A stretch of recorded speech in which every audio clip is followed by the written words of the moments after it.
In the world of reality television, few families have captivated audiences quite like the Duggars, and for nearly 2 decades, we have watched them grow, celebrate, and navigate life's unpredictable challenges. But behind the polished family photos and carefully curated social media posts lies a story far more complex, a story of resilience, fear, and the raw reality of motherhood that no camera could ever fully capture.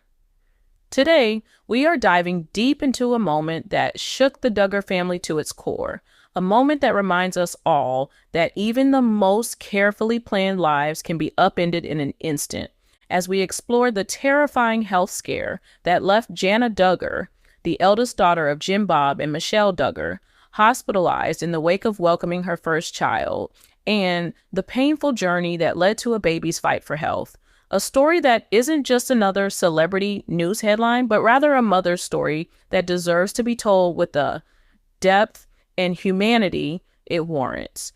For years, fans of the Duggar family watched and wondered whether Jana would ever find her happily ever after, as the eldest Duggar daughter, now 36, spent much of her early adult life as the dependable older sister. The one who helped raise her 18 siblings, the one who seemed to put everyone else's needs ahead of her own. While her siblings married and started families of their own, Jana remained single, and the speculation was endless, with questions swirling about whether she was waiting for the right person, simply too busy with family responsibilities, or perhaps not interested in the traditional Duggar path. Until everything changed in August 2024, when Jana married Stephen Wisman in a beautiful Arkansas ceremony attended by 500 guests. And the couple had actually met years earlier, back in 2011, but life took them in different directions, and it wasn't until early 2024 that they reconnected. And as Jana later explained to People magazine, something clicked between them, with Jana sharing that it was like they realized what they were doing and still enjoyed each other and really appreciated each other. And she admitted she had been a slower mover on it, but over time, his character and his coming back and still loving her no matter what made her realize that there were not too many people that would do that, and he must really genuinely care about her. The couple wasted no time building their life together, settling in Nebraska, Stephen's hometown, and renovating a fixer-upper house that Jana lovingly documented for her fans, with the home featuring 2 floors, 5 bedrooms, and multiple bathrooms, plenty of room for the family they hope to grow. And just 1 year after their wedding, Jana and Stephen announced they were expecting their first child, with the news coming in August 2025, and the couple sharing their excitement on Instagram about the little bundle of joy joining their family in January 2026, counting down the days and eagerly looking forward to this thrilling new chapter in their lives. And the pregnancy seemed to be progressing well, as Jana shared bump photos and updates, including a gender reveal that confirmed she and Stephen were expecting a baby boy, and her sisters, many of whom had children of their own, were thrilled, with Jessa Duggar-Seawald jokingly posting on Instagram that she could not wait to be the favorite auntie. But as we would soon learn, appearances can be deceiving, and beneath the surface of joyful pregnancy announcements and adorable bump photos, a storm was brewing. The public face of Jana's pregnancy was one of happiness and anticipation, as she posted updates showing her growing belly, her excitement, and her gratitude. But there were signs that not everything was as smooth as it seemed, and in December 2025, just days before Christmas, the Duggar family gathered at Jim Bob and Michelle's property for their annual Christmas celebration, with Jinger Duggar-Volo posting a wholesome video featuring the family, including her mother Michelle and several of her sisters. But eagle-eyed fans noticed something concerning, as Jana appeared visibly swollen in the footage, with her face looking puffy and her hands seeming swollen, which immediately raised alarm bells among followers who had experience with pregnancy complications. And one commenter on social media voiced what many were thinking, expressing concern that Jana looked like she had preeclampsia or something and hoped she was okay. And preeclampsia is a serious pregnancy complication characterized by high blood pressure, and signs of damage to other organ systems, most often the liver and kidneys, causing swelling, headaches, nausea, and shortness of breath, all symptoms that seem to align with what viewers were observing in Jana's appearance. But here's the thing about families like the Duggars. They are private and they share what they want to share when they want to share it. And in those crucial days leading up to Christmas, Jana remained quiet about any potential health concerns, neither confirming nor denying the speculation, simply continuing to celebrate the season with her family, appearing at gatherings, and enjoying the holiday. But what fans did not know was that Jana was likely already struggling, and the swelling they observed was not just a cosmetic concern, but rather a potential warning sign of what was to come. On December 30th, 2025, just 2 days after Christmas, Jana and Stephen welcomed their son, Archie Gerald Wistman, into the world, bringing with him all the joy and wonder that comes with a new life, and the couple took some time to settle into their new rhythm before sharing the news publicly. And on January 23rd, 2026, they finally announced Archie's arrival on Instagram, posting sweet photos of the new family of 3 and writing that Archie arrived on December 30th, 2025, and their hearts had been completely changed, and they were soaking in these early days full of love, wonder, and so much gratitude, with the photos showing Jana and Stephen sitting on a bed, their newborn son swaddled in an olive blanket, Jana wearing a white dress with a beige sweater and looking lovingly at her baby boy, Stephen smiling broadly in tan pants and a cream pullover, and the last picture showing the new parents kissing little Archie's head, and it was the picture-perfect announcement. The kind of post that gets thousands of likes and hundreds of loving comments, the kind that celebrates new life and new beginnings. But what was happening behind the camera was anything but picture perfect. And what was happening was something that would test Jana's strength in ways she never could have imagined. The first 2 weeks after Archie's birth were supposed to be a time of bonding, of learning, of settling into the new normal of parenthood, but instead they became something else entirely. As according to an emotional update Jana later shared, her postpartum recovery was slow and painful from the very beginning, and she was not bouncing back the way she expected to, as walking was difficult and her strength was not returning. And something was clearly desperately wrong. And at first, Jana likely chalked it up to the normal challenges of childbirth, because every mother's recovery is different after all, with some women bouncing back quickly and others taking weeks or even months to feel like themselves again. But as the days passed and her condition failed to improve, concern must have grown. And then came the moment that every new mother fears, the moment when you realize that something is seriously, dangerously wrong. As Jana was admitted to the emergency room with her condition deteriorating rapidly, and by the time she reached the hospital, she was in very bad shape, as she would later reveal, and the diagnosis was terrifying. A postpartum infection of her uterine lining that had begun to spread to her blood, and sepsis, the word that strikes fear into the hearts of medical professionals and patients alike, because when an infection spreads to the bloodstream, it becomes a life-threatening emergency where every moment counts and every minute can make the difference between recovery and tragedy. And the infection was likely a complication of the slow, painful recovery Jana had been experiencing.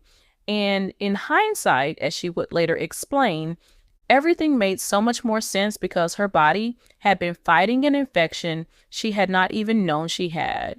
And the slow recovery was not just her body being stubborn, but rather her immune system being overwhelmed by an invading force that had been growing inside her since the moment Archie was born. And Jana spent 3 days and 2 nights in the hospital, receiving the thorough care she desperately needed. And as she received intravenous antibiotics and round-the-clock monitoring, her family must have been terrified because this was the eldest Duggar daughter, the one who had always been the pillar of strength for everyone else, and now she was fighting for her health.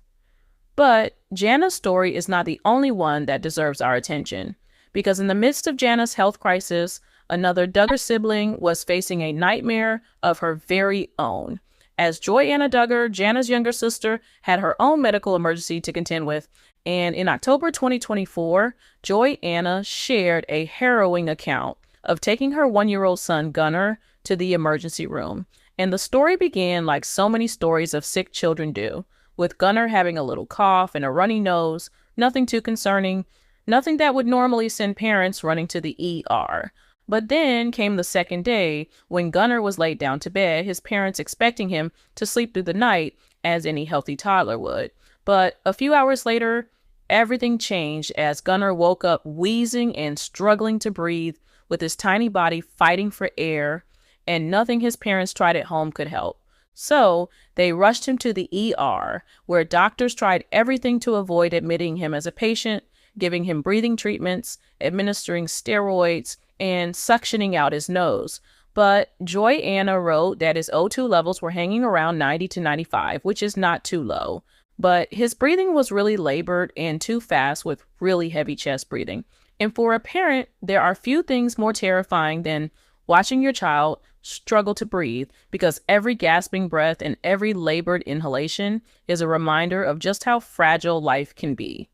And Joy-Anna had to watch her 1-year-old son go through this not once but twice, because this was not Gunnar's first hospital visit, as earlier in the year he had been hospitalized for the exact same reason, with a simple common cold that would be a minor inconvenience for most people becoming a serious respiratory emergency for this little boy.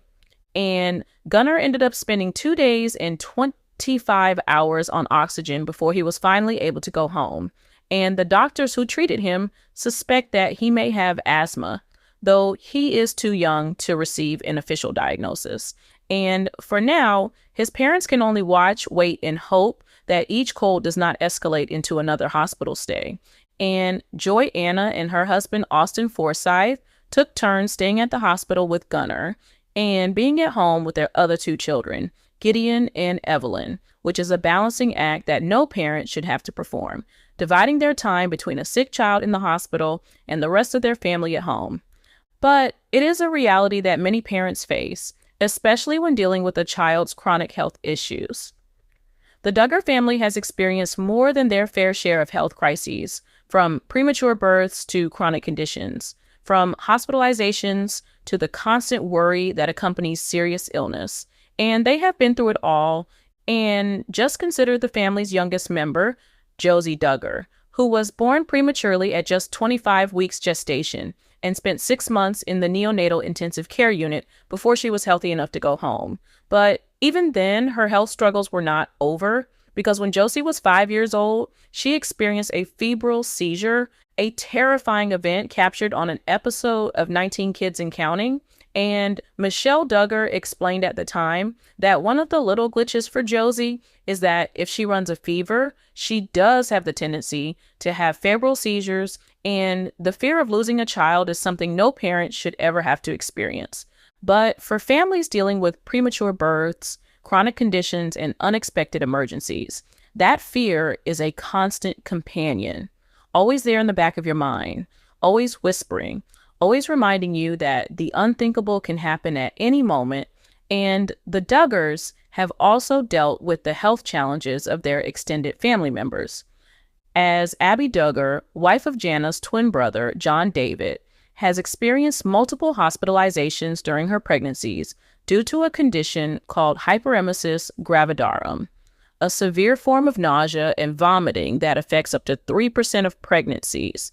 And hyperemesis gravidarum is not just morning sickness, but rather a debilitating condition that can lead to dehydration, weight loss, and serious complications. And Abby has been open about her struggles, sharing her journey with fans and expressing gratitude for the moments she has felt well enough to function.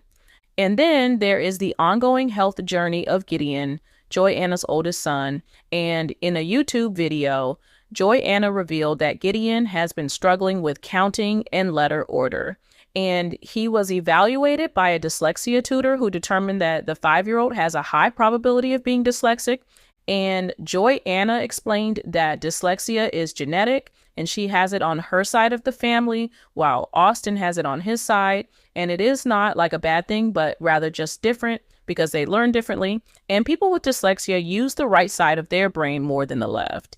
And Joy-Anna has been proactive about getting Gideon the help he needs, enrolling him in tutoring sessions twice a week, which is a reminder that health is not just about physical well-being, but about mental and developmental health too.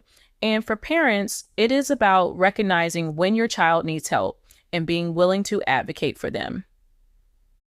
For Jana, the road to recovery has been long and challenging. And after her 3-day hospitalization, she was finally able to return home to her family. But the journey was not over, and she shared in her update that she could finally walk, and her strength was returning, and she was finally able to slowly start easing back into the sweet normalcy of life with her family. And those simple words, "I can finally walk," speak volumes about how bad things had gotten, because a woman who had just given birth, who should have been recovering in the comfort of her own home, had been unable to walk, and she had been so weak, so ill, that even the simplest movement had been a struggle. But Jana's update was not all about the challenges, as it also contained a powerful message of hope and gratitude, because despite everything she had been through, she focused on the positive, expressing gratitude for the thorough care she received at the hospital, thanking everyone who kept her and her family in their thoughts and prayers, and emphasizing that, thankfully, everyone was now doing well. And then there was baby Archie, because in the midst of the chaos, the hospital stays, the pain, and the fear, Archie had been a source of joy and strength. And Jana described her baby boy as a dream, sleeping well, nursing well, and being such a trooper through everything. And she wrote that thankfully, their sweet baby boy had been a dream, sleeping well, nursing well, and was such a trooper coming along for their crazy ride through the hospital. And he had been such a source of joy through all of this. And there is something deeply moving about that image of a new mother fighting for her own health and finding her greatest source of comfort in her tiny newborn baby. Because the baby, who had been the cause of her physical challenges, was also the reason she had the strength to keep going. And it is a reminder of the profound bond between mother and child, a bond that transcends pain and fear and emerges even stronger on the other side.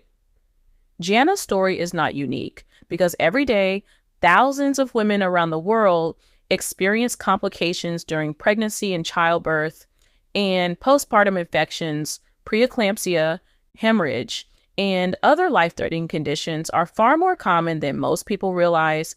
And according to the World Health Organization, approximately 295,000 women died during and following pregnancy and childbirth in 2017 alone. And for every woman who dies, many more suffer from serious complications that can have lifelong consequences. And Jana's experience with a postpartum infection of her uterine lining is a stark reminder of how quickly things can go wrong, because what may seem like a routine recovery can turn into a life-threatening emergency in a matter of days. And it is a reminder of why postpartum care is so important and why women need access to quality health care before, during, and after childbirth. But Jana's story is also a reminder of the importance of support, because throughout her health crisis, Jana had her husband Stephen by her side, she had her family rallying around her, and she had the support of her fans and followers, people she had never even met but who cared deeply about her well-being. And Joy-Anna's experience with Gunnar's hospitalization reminds us of the importance of trusting our instincts as parents. Because when something does not feel right, when a child's health seems to be deteriorating, it is crucial to seek medical attention. And too often parents are dismissed, told they are overreacting or being overly anxious. But Joy-Anna's decision to take Gunnar to the ER likely saved his life. And Gideon's story reminds us that health encompasses more than just physical well-being, because mental, developmental, and emotional health are equally important. And parents need to be vigilant about recognizing when their children might need additional support. And Joy-Anna's proactive approach to getting Gideon the help he needs is a model for parents everywhere. One cannot discuss the Duggar family's health challenges without acknowledging the unique dynamics that shape their lives, because the Duggars are a family of 19 children, each of whom has their own hopes, dreams, fears, and challenges. And the family dynamic is complex, shaped by years of reality television exposure, a strict religious upbringing, and the pressures of living life in the public eye.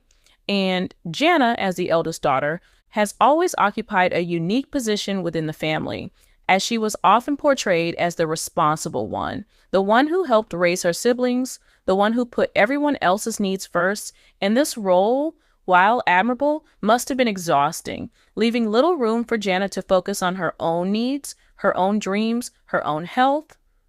But now, as a wife and mother, Jana is finally able to put herself first in a way she never has before, building a life with Stephen, raising Archie, and navigating challenges of new motherhood on her own terms. And it is a transition that comes with its own set of challenges, but also with opportunities for growth and healing. And the support of her family has been crucial throughout this journey. As Jana's sisters have been vocal in their support, commenting on her social media posts, and expressing their excitement about Archie, with Jana Duggar writing that they love Archie so much already and cannot wait to meet him. And Jill Duggar-Dillard adding that he is so cute and she cannot wait to meet him, and congratulating them. And this network of sisters, each of whom has experienced the challenges of motherhood, has undoubtedly been a source of strength for Jana, because when you are going through a health crisis, having people who understand what you are experiencing can make all the difference. What does the future hold for Jana, Stephen, and baby Archie? And if the past few months are any indication, it is likely to be a journey filled with ups and downs, joys and challenges, and the kind of love